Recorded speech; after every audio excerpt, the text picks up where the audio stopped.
years, and 23 of them were the start of it here in Toronto, here in Detroit, where Michael and I have really been fortunate with our timing throughout our lives, and being born in 1949 and growing up in the 50s and early 60s. I mean, I can't. This must have been the golden years of Detroit with the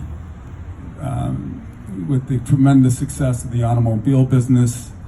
Living in Detroit, we thought we were in the center of the universe. That there was we thought it was the greatest city in the world. We saw the new automobiles a few days every fall before the rest of the country did. We heard all the Motown hits come out on the radio a few days before the rest of the country.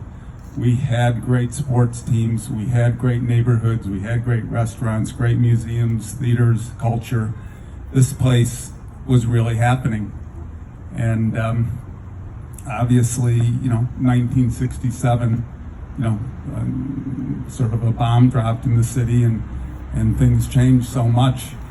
And it took so many years, really, and as Senator Levin said, there's been starts and stops, but as Michael and I come back to Detroit now, and because we're not here every day, and we come back a few times a year, we really see the changes. And as the senator said, it is for real now, and it is so great, and it makes us feel so good that Detroit is back up on its feet. We travel a lot globally. We hear tremendous things from people out there that feel Detroit is just so on the way up, and such a cool place for young people to be, and so many young folks want to actually be part of this renaissance that's going on. So that's fantastic, and has obviously taken some amazing visionaries and amazing hard work, and people that really probably would not take no for an answer. And I just wanted to remark for a second on Senator Levin. My dad, Erwin Green, was a huge fan of yours. I think you knew him. Thank you. My dad was an immigrant, came from the Ukraine. Dnepropetrovsk, came to Detroit with his mother and father and sister, and they with nothing. My grandmother escaped from the Ukraine she put a few jewels wrapped in her long hair, and had one of these escape stories where going across different borders and paying off different guards with jewels along the way, and somehow get to Ellis Island and then to Detroit, and then start up from nothing, not speaking English, and having so little, and then my dad was able to become a successful entrepreneur with his father, and really passed along fantastic morals and great values to me, and always such a stellar rock in this community, along with his cohorts like David Hermelin, Brian's dad and Doreen's husband, and Max Fisher and Paul Zuckerman. These are the rocks of the community that used to exist. And Brian, I don't think they grow them like this anymore. I mean, you're a solid citizen, but you don't have to finish the sentence. Okay. And I mean, he was able to.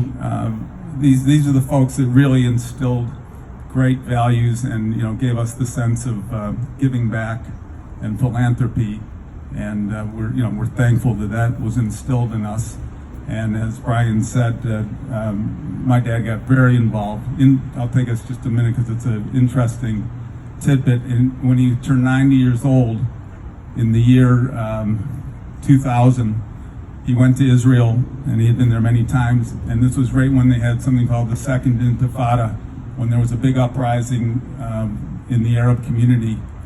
And it was then that he realized there was huge inequities between the Jewish citizens of Israel and the Arab citizens of Israel, and he did not like seeing that inequality, and he, at 90 years old, started going to Israel 4 times a year and worked on projects that tried to create a shared society and bringing Arab Israelis and Jewish Israelis together.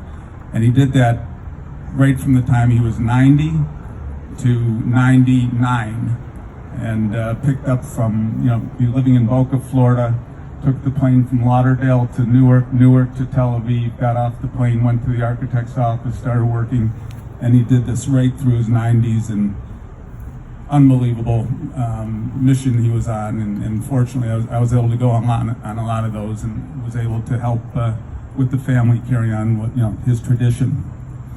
Anyways, I want to thank everyone. It's great to be here. Michael and we've had such a great history together. A great story is just how amazing the families have been together. Diane and my wife Denise are great friends.